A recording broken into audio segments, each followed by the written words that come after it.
back, baby.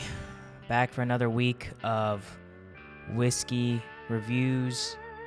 Back for another week of just living life, being on this beautiful planet. And hey, any day above the ground is a good day, am I right?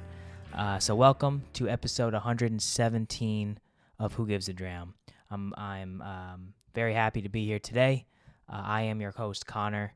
And if you're a new listener to the show, I appreciate you checking us out. If you're a long-time listener, if you're a previous listener, thank you for joining us again. On Wednesday, April 12th, 2023, the weather's starting to get warm out here in New England. We got some warm weather, especially in the next few days, and that's a good thing. I mean, I enjoy the warmer weather, don't get me wrong, but I find myself liking spring the least. And we've talked about seasons plenty of times in the years we've been doing this podcast, but there's something about spring where spring is good for a little bit, but it's maybe good for a few weeks, and then it's just like, all right, I want spooky season. But that's just me. I hope everybody had a great weekend. We have a lot of things to talk about today. Most notably, we have a whiskey to review that I had no idea I've never reviewed before. And we also have a fantastic we have a fantastic UFC card to go over. And some other things that I want to chat about. But let's go right into the whiskey that we're going to be doing today. When did I do Larceny Barrel Proof? It was a while ago. Let me look at my episodes here real quick and see when I did it. It was Larceny Barrel Proof B521 in September 29th. Right, because that was my birthday episode, and I had found that bottle on the shelf for $70, and that was my find of the year, 2021. Well, since then, I've gotten 2 more Larceny Barrel Proofs, and I just have not reviewed them yet. I'm going through my whiskey shelf, and I'm thinking, what should I review today? And then I look at the Larceny Barrel Proof, which is right in the middle of the second shelf, right at eye level, so it's like I see it every day, and I never thought about reviewing it.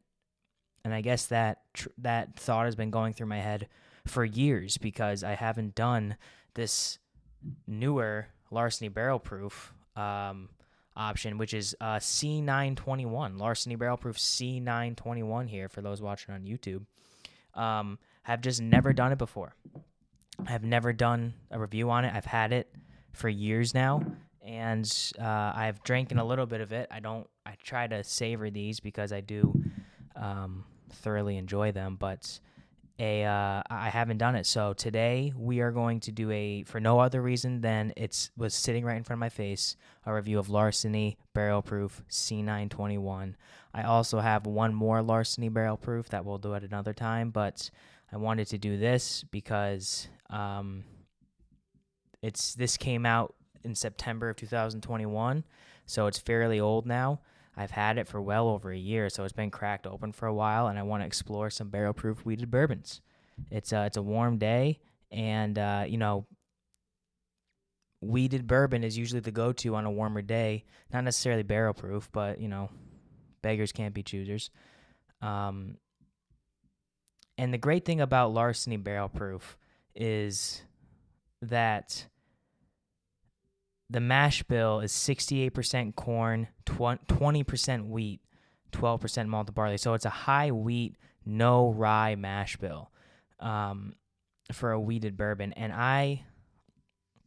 although most wheated bourbons are usually don't contain rye unless it's a 4-grain, then it's usually kind of equal parts corn, wheat, where this is higher corn still, but with a higher amount of wheat. So the reason I like that is because the wheat imparts a smoother, crisper, kind of almost sweeter note to it that I always get. And especially on these Larceny Barrel Proofs, they're very, very, they're very sharp in their sweetness, and they're very approachable for those that are kind of just getting into weeded bourbon, especially barrel proofs. I do think it's a very approachable barrel proof pour. But Larceny is distilled and sold by Heaven Hill Distillery out there in Kentucky. It's a blend of 6 to 8 year barrel proof bourbon. This release date was C921, means it was the third release.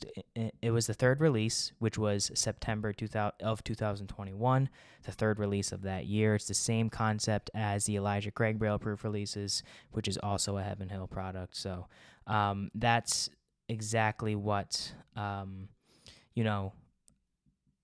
Larceny is here. And one of the, I believe it was B521, won was very highly coveted within the whiskey space of being the whiskey of the year. I believe it was Whiskey Advocate or Whiskey Consensus named it Whiskey of the Year. And that really kind of made this a very hard to get bourbon. I didn't even see Larceny Barrel Proof on the shelf until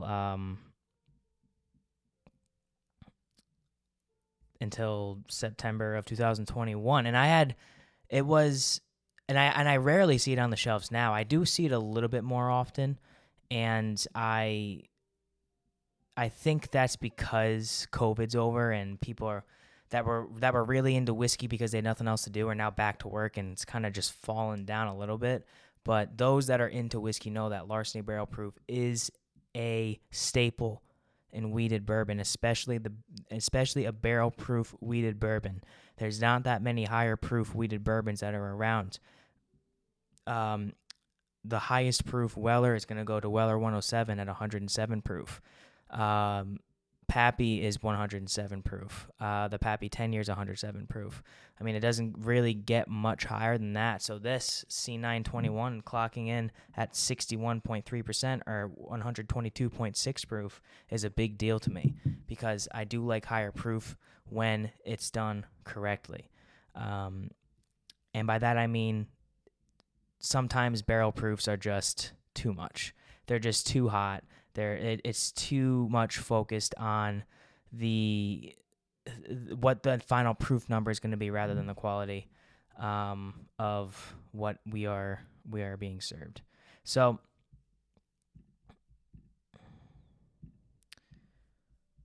let's see here.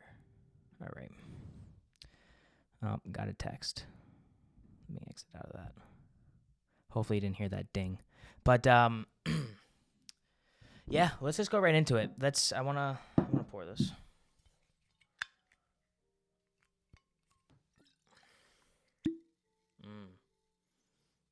Smells so good. I hope everyone, as I said at the top of the episode, is having a fantastic day. I just got done with work.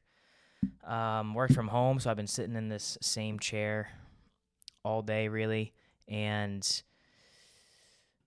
for some reason I've been wanting to drink whiskey all day. I think I saw some, like when I logged on to social media today, some of the first posts I saw, because what usually gets populated on my feeds, whether it's Twitter or Instagram or TikTok, it's whiskey stuff, it's UFC stuff, it's movie stuff, or it's just the trending funny clips, or food stuff as well, especially on TikTok, a lot of food things.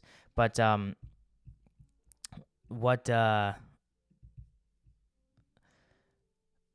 the first thing that came up today was a few whiskey things, and I think there was like a review in there, or maybe just someone pouring in a glass, and just made me want to drink whiskey at 10:30 this morning whenever I first checked my TikTok or my social platforms.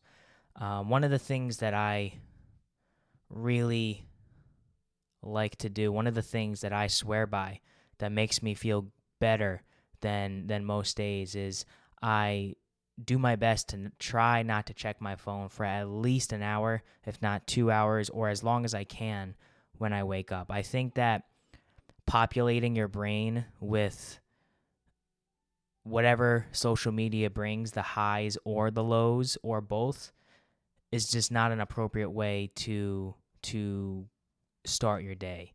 I'm the type of guy that I like to wake up earlier if I can, and I like to putter. I like to, you know, I like to do things on my own pace. I like to wake up and not have to rush. Sometimes that's not possible, but that's really what I like to do. And when I look on my phone, it kind of brings me to a spot where like I know I have things to do for that day, and it makes me start to think of them.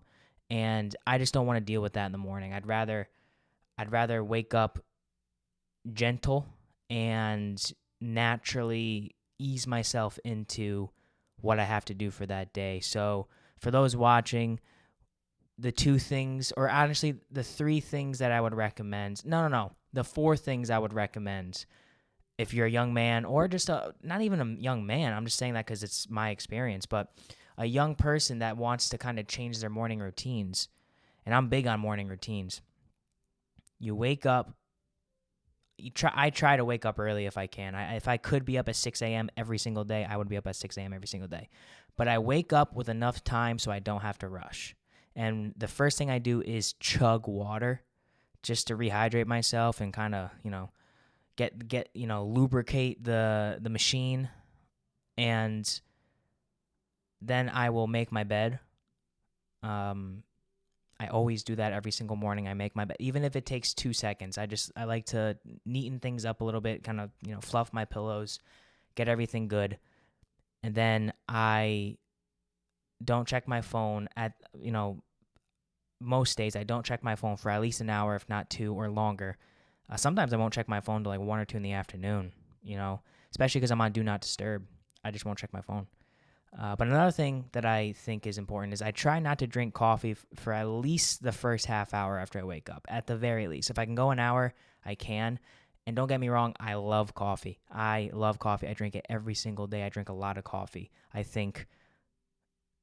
I would say most, if not all, of my adult life has been fueled on caffeine, and I don't plan on stopping because I enjoy the taste of coffee. I don't even love the caffeine. I love the taste of coffee. Black coffee, quality black coffee, freshly ground beans. I just use a Mr. Coffee. I don't even use something expensive, but if I can let my body naturally wake up for at least a half hour, if not longer, that is ideal for me. So when you wake up, preferably early, chug water. I go at least half a water bottle. I mean, I have reusable bottles, so it's usually not a Poland Spring or a plastic water bottle, but at least half of one when I wake up. Then I make my bed, and then the phone stays off, and coffee is not ingested for at least a half hour, if not longer. I don't even remember why I started talking about that, but nevertheless, there is whiskey in my glass that has not yet been sniffed nor drank, and that's unacceptable. Larceny Barrel Proof C921 going in on the nose. And golly, does this nose rip. This reminds me of cake. Like sweet frosting. Got my sniffer a little too close in there. I get a nice sweet frosting on this. That's the number one thing I get. And then on the back, there's a bit of almost a perfumeness, like a women's perfume. Hint of mint in there as well. That's kind of the sharpness of the barrel proof, getting that spice in there that isn't necessarily a spice, but it stings, it's strong, it's sharp, it's pointed, it's edged. You think you know me. By the way, someone asked me on TikTok, and if you're not following on TikTok, you should. I just passed 1,000 followers, so I'm going to go live on TikTok one of these nights, either by myself, that one dude Ryan style, or I'm going to go on with somebody, and do some stuff. I don't even know what. Talk about whiskey, talk about movies, MMA. I don't know. But I'll go on there. I'll go on there soon. But someone asked me about my Mount Rushmore, WWE Mount Rushmore, that I talked about last week on the podcast. And they asked, would you put Edge in your Mount Rushmore? And of course I said no. Like, absolutely not. But someone said, well, I have Edge in mind because of he had some of the best. He's the best heel. That's what they said. He's the best heel. And although I disagree with that, I don't heavily disagree that he's the greatest heel of all time. He's up there. He's 1,000% in the top 10 greatest heels ever. I would agree with that. His feud with John Cena and his feud with The Undertaker, two of the best feuds ever. And his current feud with Finn Balor is really good as well, but he's not a heel currently. I'll never forget watching WrestleMania and Edge and Lita. I don't remember the parameters behind it, but I was so embarrassed. I pretended I got sick in the bathroom so I didn't have to watch Edge and Lita. There was a bed in the middle of the ring, and it was imposed that they were going to F to the uck. And I was just like, as an 8-year-old, like, I'm going to throw up. And I was like, Mom, I'm going to throw up, and I'm going into the bathroom, and I'm freaking out. I was like, I don't want to watch this in front of my parents. Fast forward to when I'm 26, and literally on Easter, I watched the South Park episode with my mom where Mr. Garrison turns into a girl, and then he becomes lesbian, and he starts scissoring with chicks. So that's the evolution of me watching sex scenes with my parents. I go from not being able to watch a fake wrestling, fake sex scene with a bed and nothing's going to be shown because there's 5-year-olds watching in the middle of the ring, and not being able to watch that with my mom, all the way to watching two cartoons scissor each other, two cartoon lesbians scissor each other with my mom on Easter. The holiest day of the year, I'm watching two cartoon chicks scissor. And one of them is Mr. Garrison. He's not even it's not even a chick. Shout out to my mom. She's the best. My mom came out with us on my 21st birthday, my brother's 21st birthday, and my sister's 21st birthday. She stayed out for the entire time. So my mom's a legend, and we watched two cartoons scissor each other together on Easter 2 days ago. So that's what we did. I hope you guys had a good Easter, by the way, because that's what I did. But yeah, I don't remember why I started talking about that, but that's what we talked about. Right, I was talking about TikTok. Someone asked me about Edge. Follow me on TikTok at Who Gives A Dram. Kind of blowing up right now. But yeah, I get a lot of cake icing, frosting on here, a lot of sweet frosting. Very sugary, it's very bright. That perfumeness is kind of there on the back. I get some mint on here as well. It's very, like, frosting is the first thing that I get, and that's very dominant in the nose.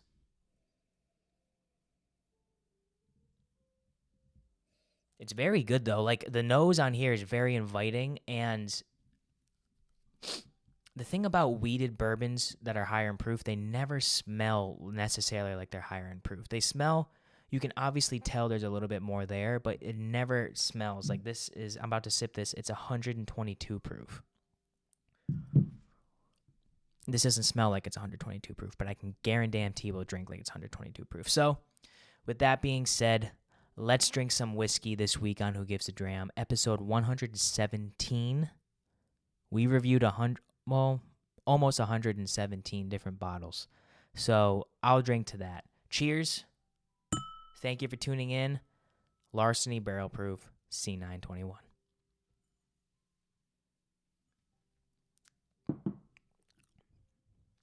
Ooh, that's actually smoother than I thought it was going to be. This has been sitting out opened, cracked for over a year. So that's important to note. Big, long Kentucky hug on this. That frosting, at least on the first sip, really translates to the palate. Very sweet. And I enjoy it. I don't like cake. Like, I don't like regular cake and regular frosting. So this is more like a funfetti frosting, like not that regular cake frosting, which is disgusting. But that nose, again, stays with the frosting. Let's give it another sip.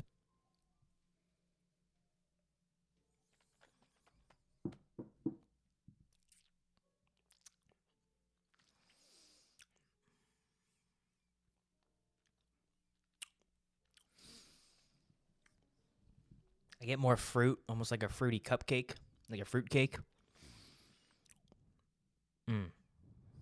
Very hot. Like it does drink hot. I don't swish this in your mouth because goddamn, that was intense. Yeah,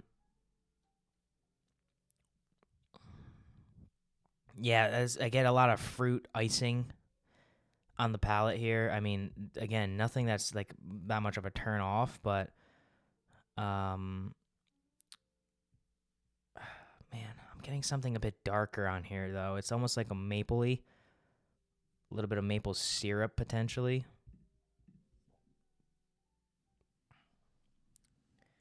Very sweet. Not a whole lot of that perfumeness on the palate. Not a whole lot of fruit I'm getting. Not a whole lot of brightness. There's that fruitcake frosting with a little bit of like a mapley syrup on here.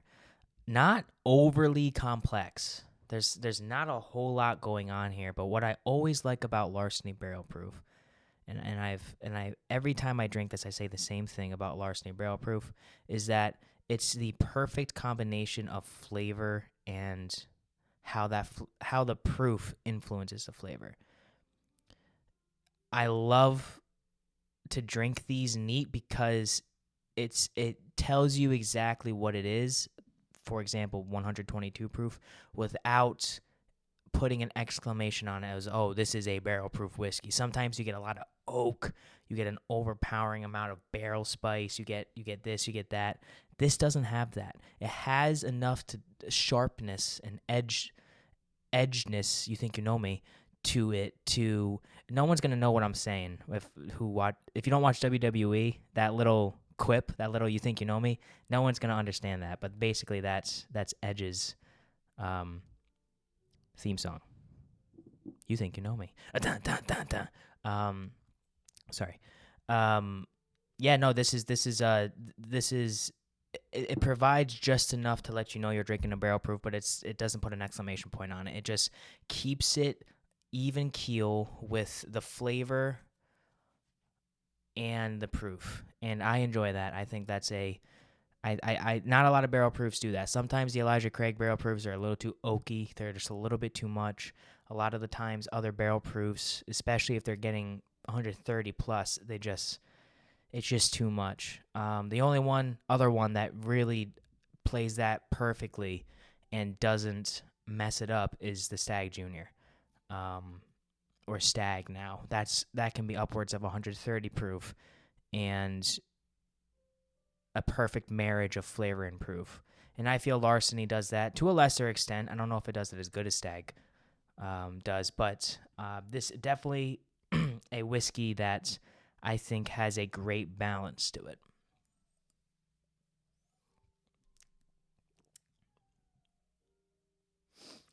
Yeah, this third sip, the proof kind of dies down. I think my mouth's a little used to it now, and I really get that, a little bit more of that maple, but a lot of frosting, icing, a little bit of fruit-ish to it, almost like a carrot cake with cream cheese frosting is kind of what I get, that type of vibe. And I really enjoy it. I really enjoy it. I gotta give it some time to think about what I'm gonna give it for a score. So we'll pause the review there, and we're gonna shift our focus now to this weekend's UFC cards, UFC 287 in Miami, Florida. And let me tell you, I have never been as pumped for a main event. Well, actually, that's not true. The last time I got this excited for the finish of a main event of a card, John Jones was cool, but that was a domination. Was probably Edwards versus Usman 2. End of last year when when Edwards head kicked Usman. Just to go from the bottom of the main card to the top, I do want to shout out Kelvin Gastelum getting back in the win column as I predicted, I think. And I didn't have a very good record on this card in terms of my picks, but I was 3 for 5 on the main card, which I think is a commendable, 3 for 5 in baseball. That's great. That's a great batting average for a day. The first fight, Raul Rosas Jr. versus Christian Rodriguez. I thought Raul Rosas Jr. would win by like a first-round sub or something like that. Nope, he got dominated. He got tired very quickly. He showed his young age, his inexperience, and Christian Rodriguez was very, very comfortable, and kept his cool and did not let the moment get to him, being on a huge pay-per-view card, and he dominated Raul Rosas Jr. I think he won by unanimous decision. I want to say I think it was 30-27, 30-27. 29-28. I think that was the final scorecards. But a dominant victory for Christian Rodriguez. I was wrong. I thought Raul Rosas Jr. would win. A lot of people saying he's a fraud, he's a scam online. The kid's 18 years old. He has plenty of time to work on his craft. He did show some prominence in the octagon, I thought, as an outsider. And I'm sure Dana White will put him on another card to see if this kid actually is UFC caliber. I mean, from his past highlights, he looks like he has the potential. He's just so young. So we'll wait to see how Raul Rosas Jr. Fares in the UFC, but he did have an off night. And Christian Rodriguez, 25-year-old, now 9-1 in professional MMA, did a great job. So the second fight on the main card, Kevin Holland versus Santiago Ponzinibbio. I did think Kevin Holland was going to win, and he did. He won by third round KO, or TKO, I should say. I don't remember how I predicted this fight would end, but it was a really good showing from Kevin Holland. He really did a number on the feet, stuffed a lot of takedowns. Santiago looked good, but he just kind of looked older, and he got flatlined for half a second, got a few uninjured shots, and the ref immediately stopped the fight, which was the right call. So shout out Kevin Holland. He called out Jorge Masvidal at the end. Obviously, that's not going to happen now, but I'm sure they'll give him a prominent figure, probably in the top 15 for his next fight. He looks good. And like I talked about last podcast, Kevin Holland really has been fighting murderer's row. Like, he does not take a break in terms of fighting beasts. So I got to give props to Kevin Holland. He looked good. He's 24-9, and he looked real good. The third fight on the card, and this was the fight I was almost most confident in, was Rob Font versus Adrian Yanez. And I thought Yanez was going to mollywop Rob Font. I'm pretty sure I said he was going to finish him. If not, I thought he was going to win convincingly. Boy, was I wrong. Rob Font knocked him out in the first round. And Adrian Yanez just looked like he didn't have an answer for Rob Font's forward pressure. And Rob Font kept catching. I think he stunned Adrian Yanez, and Yanez wasn't prepared to get stunned. And as soon as he got hurt a little bit, he didn't really know what to do. That's kind of what it looked like to me. However, Rob Font is a beast. I saw Rob Font knock out Thomas Almeida at UFC 220 back in 2018 in Boston. Me and Kale went. That was the first Stipe Miocic versus Francis Ngannou fight. We saw that live. It was awesome. And we saw Rob Font on that card. He's a New England guy. He's New England Cartel with Calvin Kattar. He's a beast. He's a veteran in the UFC, and he showed his poise, and he showed the young cat, the up-and-comer Adrian Yanez, that it's going to take more than just, you have to take your opponent seriously. And shout out Rob Font, man. Fighting in Florida, I believe in the embedded, he said he was from Tampa. So fighting in his home state for the first time must have been cool. But now on to the last two fights of the nights, the two fights that we were all paying money for. Hometown boy Jorge Masvidal taking on Gilbert Burns as like a minus 410 favorite or something like that.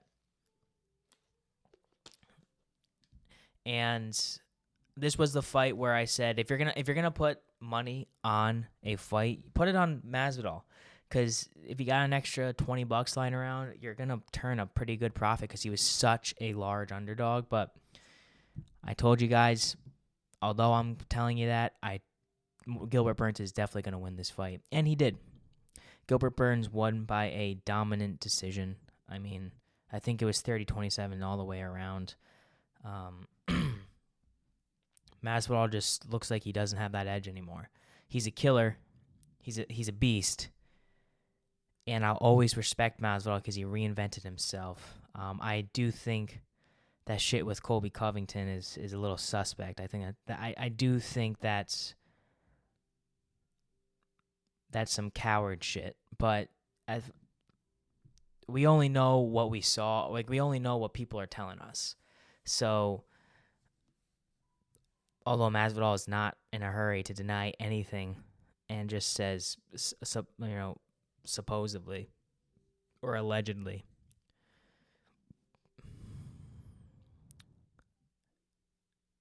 But other than that, I do respect Masvidal.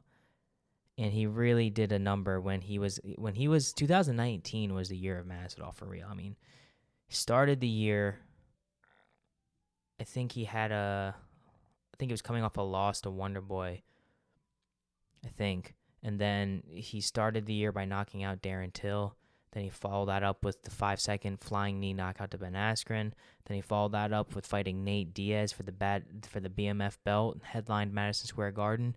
It was 3-0 in the year versus three massive stars the UFC threw at him. And then he went on. He fought Kamaru Usman, Colby Covington, Gilbert Burns. It's the three top fighters in the division outside of Khamzat right now.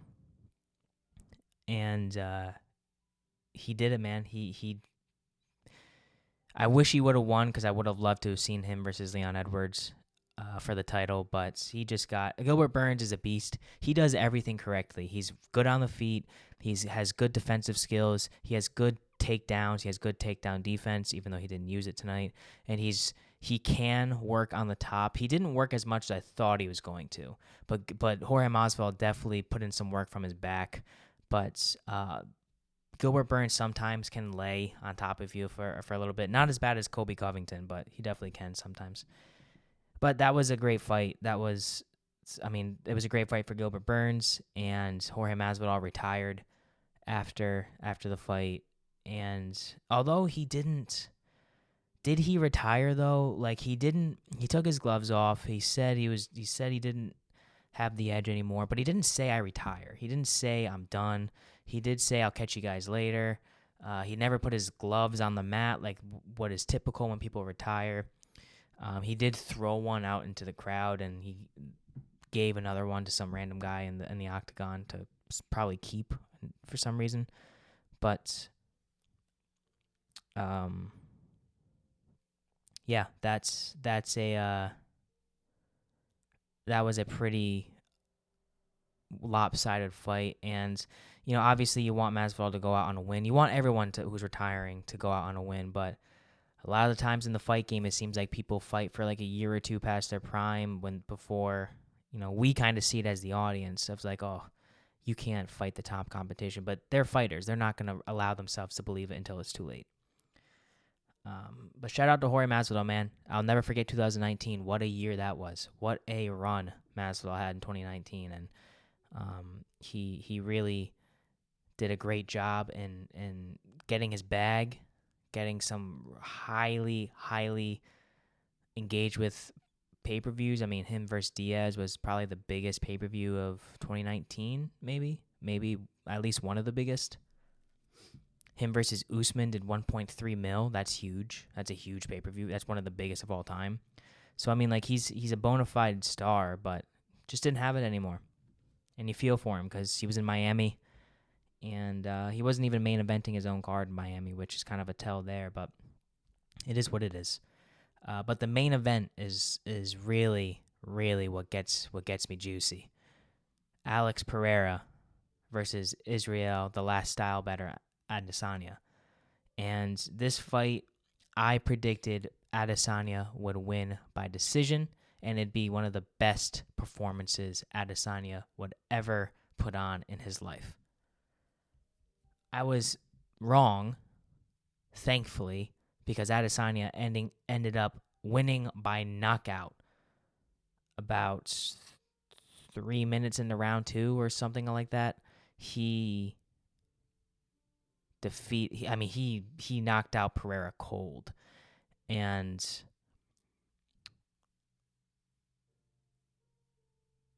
I think I was partially right in saying this was one of Adesanya's best performances. I mean, in terms of the end result, obviously he got his belt back.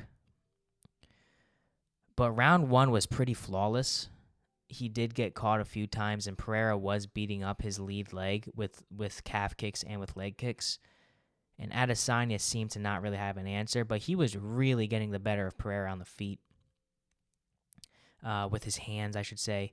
And it was a very convincing 10-9 round going into round 2. Now, round 2, it looked like it was being swayed towards Pereira. He was really beating up his front leg. He did land some pretty good punches throughout the duration of round 2.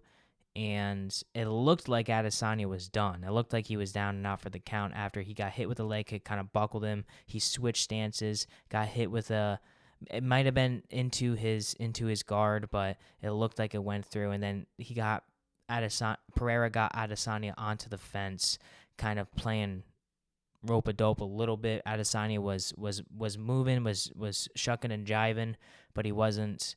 He was still getting hit. Pereira hits him with a body shot, and then hits him with goes for a jab, leaves his arm extended, and Izzy hit him with kind of just a touching jab of his own, and then followed up with a massive right hook, and then hit him with a right hook again directly on the temple, which is what put Pereira out cold, and then followed up with a massive hammer fist, and one of the coolest celebrations we've ever seen in the octagon. I mean, aside from the Billy strut, and maybe, was it Tito Ortiz that would dig graves back in the day? I hate Tito Ortiz, but that's kind of cool. Or was that Chuck Liddell? I don't remember. I think it was Tito Ortiz. Anyways, Adesanya shooting 3 arrows into the heart of Alex Pereira as he's sitting there knocked out cold for the 3 times Pereira has beaten him. And when Pereira walks out, he does something to his Brazilian chant song, and then he shoots an arrow at his opponent into the cage. So Adesanya, after he knocks him out, puts 3 arrows into Pereira, and then I posted about this on Twitter, and I got a lot of engagement. I think it has like 200 to 300,000 views right now. Is the first time Pereira knocked out Izzy in kickboxing. Pereira's son was 6 years old, and he went into the ring and stood next to Izzy once Izzy got his wits back about him, and just fell over, pretended to be knocked down, fell over right next to him. So what Izzy did after he knocked out his dad was found his son in the crowd and did the same thing. Fell right over, like he got knocked out cold. And then he did the Shawn Michaels kick up, and it was awesome. That was the best part of it. He did the Shawn Michaels kick up. And I was so happy when I learned about that, when I learned that that's why he did it. I love a good taunt, man. I love a good showboat. But anyways, yeah, I was very happy when Izzy won. I can see why people are annoyed by Izzy and why they might think he's just, they're over him. When he was wearing a dog collar to the press conference and to the weigh-ins, and even on his entrance, he's saying, because I'm about to unleash that dog in me. And I was like, all right, man, shut up. Like that's Henry Cejudo level cringeness right there. You don't need to do that. Just say you got that dog in you. We all know you got that dog in you. We all saw the Kelvin Gastelum fight. I got that dog in me, bro. I got that dog in me. Yeah, don't gotta wear a dog collar though. Definitely don't gotta wear a dog collar. Don't if you're a human, don't wear dog collars. That's the end of that. Honestly, if you're a human, don't wear any type of form-fitting thing around your neck. Like I never understood when girls would wear those like chokers, and it's not a necklace. It's just like a little black piece of fabric around their neck, and it's like, what? I don't get it. Is that some type of kinky shit? Is that code for I want you to choke me? I don't know. I've never asked. When the next time I see somebody wearing one, I'll ask what the point of that fabric is around your neck. Anyways, don't wear dog collars. But Izzy did, and I can see why people are annoyed with Izzy. But listen, if we're going by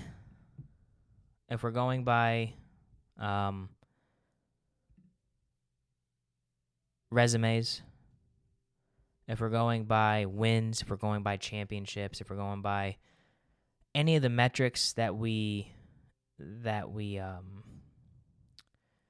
measure whoever, the GOATs by, I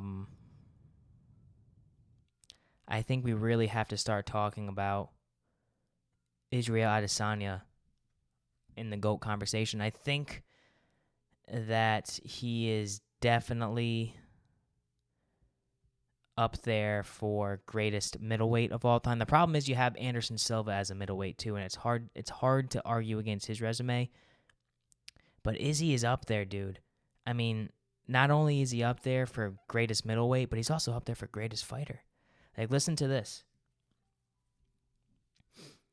He defeated Kelvin Gastelum at UFC 236 to win the interim UFC middleweight championship. Then he knocked out Robert Whittaker to unify the championship, and he won the middleweight championship of the world. That was in Australia. Then he won against Yoel Romero by unanimous decision, which was a very boring fight, but still. Defended against Yoel Mother Truckin' Romero, who's the freakiest freak of all freaks. He's even freakier than Brock Lesnar. Then he beat Paulo Costa on my birthday, 2020, by TKO. He decides to go up to 205 and try to become champ, and he lost to Jan Blachowicz by unanimous decision. So he did lose there, but since then, after he lost, he beat Marvin Vettori by unanimous decision. He beat Robert Whittaker by unanimous decision, and he beat Jared Cannonier by unanimous decision. Those were the 3 fights in a row where people were like, "Oh, Izzy's kind of a boring fighter. He's not entertaining anymore." I disagreed. I think every Izzy fight is a technical masterpiece. I think he puts on masterpieces and clinics in the striking department. And then he lost to Alex Pereira, and now he just got his belt back by knockout. So, I mean, we're looking at 1, 2, 3, 4, 5, 6, 7, 8 championship wins. And before he beat Kelvin Gastelum, he beat Anderson Silva, he beat Derek Brunson, he beat Brad Tavares, he beat Marvin Vettori. I mean, he has really, like, he's up there as the GOAT. He has to be, just based on his numbers and his resume. Like, he's up there as one of the greatest of all time. He's definitely, if he's not the first best middleweight ever, he's the second best middleweight ever. And it's hard to argue against that because he did already beat the consensus best middleweight ever by unanimous decision. But that's neither here nor there. I mean, he beat Anderson Silva when Anderson Silva was past his prime, and I think if you're asking most people, they're going to say Anderson Silva is better than Israel Adesanya. But, like, it's tough, man. It's really close. I think if Adesanya gets 1 or 2 more title defenses in and kind of clears out the division even more, he's the middleweight. He's the best middleweight of all time. I think that's a true possibility. I think we're just about there. And the fact that he knocked out Alex Pereira after being 0 for 3 against Pereira is a monumental feat in of its own. And I think that it proves the championship tenacity of Israel Adesanya. Now, I think Adesanya is probably, people are saying to,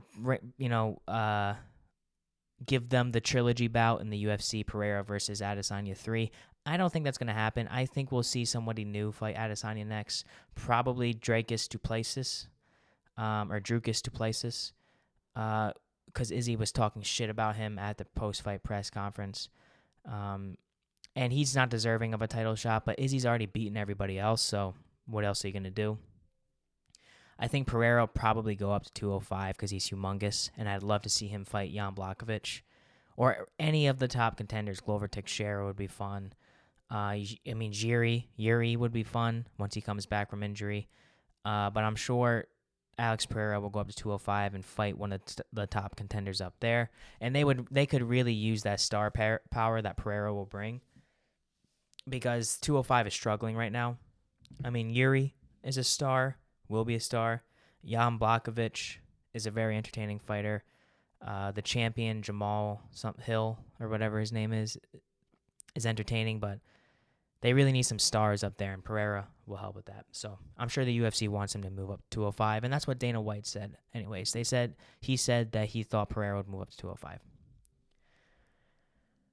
But that's really it for UFC 287. A very, very good night. Entertaining night of fights. I drank some barrel-proof bourbon that night. I smoked a good cigar.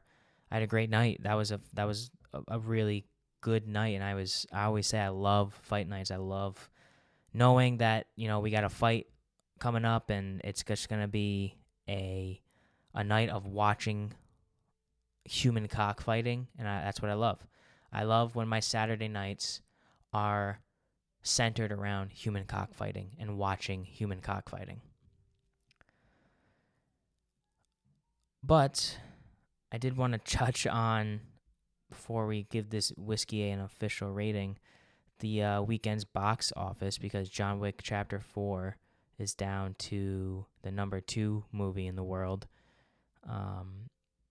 It made $14,466,361 last weekend, Easter weekend, bringing its total gross to $146,933,160. I'm pretty sure that's domestic. But the number 1 movie in the world, the Super Mario Bros. Movie, did $146,361,865 this weekend, which is insane. For a total gross of $204,630,730 since the 7th. But I mean, regardless, that is so. Yeah, Super Mario Bros. Is at $397,609,640 worldwide box office, total box office. So there's a original song in the Super Mario Bros. That I saw, that actually my brother sent over to me, and it's called Peaches, and it's sung by Bowser, who is played by Jack Black, and that sounds like a Tenacious D song, and it's called Peaches, and it's about Princess Peach, and it changed my life. I've listened to it I've listened to it a lot, let's put it that way.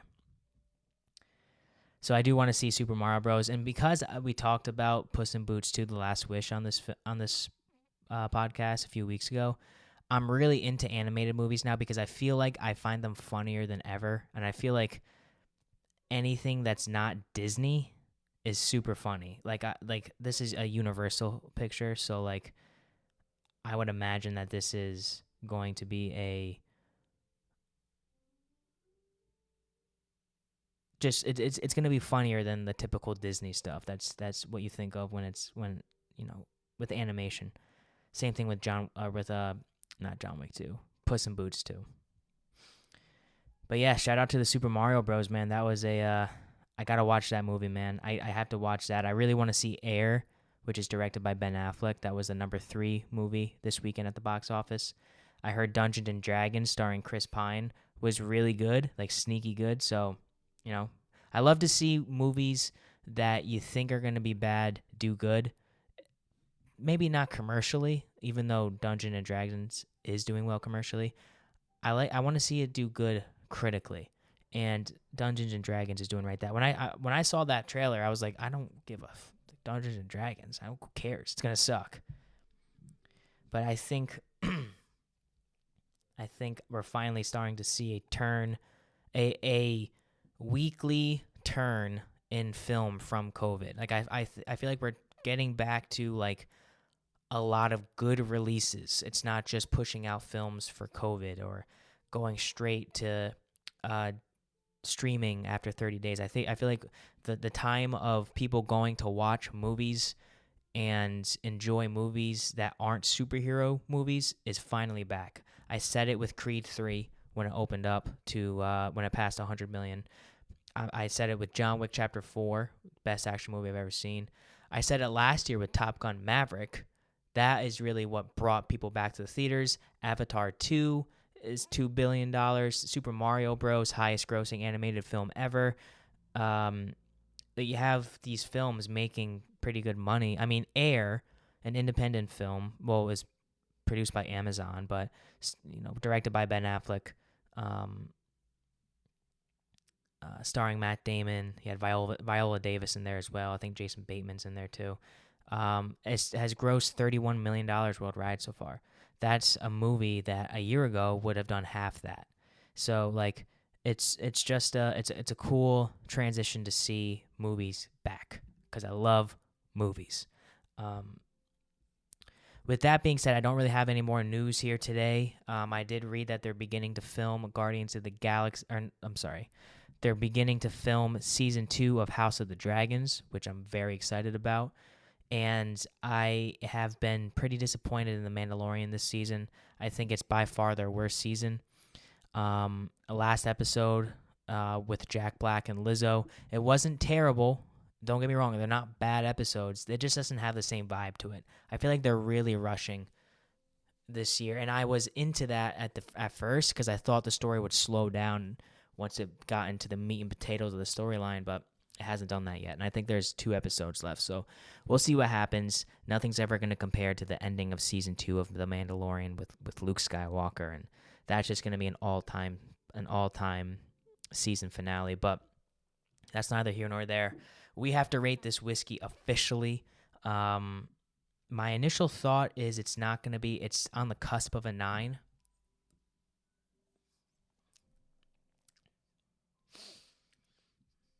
Oh, it tastes even better after talking, after flapping my gums for 30 minutes. Yeah, this is like, I like the B521 better. I haven't sipped it in a while, but I just remember being blown away by it. This is just, I like the frosting aspect to this Larceny Barrel Proof, but I don't love it. But I could drink this neat. I mean, I could drink this multiple times a week. If I was drinking every single day, if I was just having a glass of whiskey, I would pull this out. I could drink this 2 or 3 times a week. So I would say this is an 8.6. I do think it's well above average, as is all Larceny Barrel Proofs from what I've tasted. But the flavor notes aren't exactly up my alley. They're right there, but I do feel like although this is really well balanced with what you're getting, I think it's a great proof point. It's just the flavors are not the flavors that I totally gravitate towards to give something like a 9.0 or above. That's how I'm thinking about that right now. So With that being said, it is time for me to get out of here, guys. I appreciate you tuning in to another episode of Who Gives a Dram. Thank you very much for supporting the show. If you're not already, make sure you're subscribed wherever you're listening to this show: Apple Podcasts, Spotify, YouTube, Overcast, Stitcher, Breaker, wherever you're listening to this. Make sure you're subscribed on that platform so you always get my episodes downloaded. If you're listening on Apple Podcasts, do me a favor, leave me a 5-star review, leave me a rating, or leave me a 5-star rating and leave me a review. That would really help the show out a lot. And if you're watching on YouTube, thank you very much. And also, make sure you subscribe there as well, man. I truly appreciate each and every one of you. Make sure you're following along on my daily journey: Facebook, Twitter, Instagram, and TikTok, all at Who Gives a Dram. You can find my daily whiskey content, MMA content, movie content, whatever I'm feeling for the day, I put on my Instagram, so that's where I'm most active. TikTok, over 1,000 followers, no big deal. Twitter, over 100 followers, no big deal. Just had a viral tweet. And Facebook, not sure how many followers, but I also post there. So thank you again, everybody. Have a fantastic weekend. Be safe. Hopefully everyone had a great Easter. We're in the middle of spring now, baby. We're in the middle of spring, so let's get our spring on.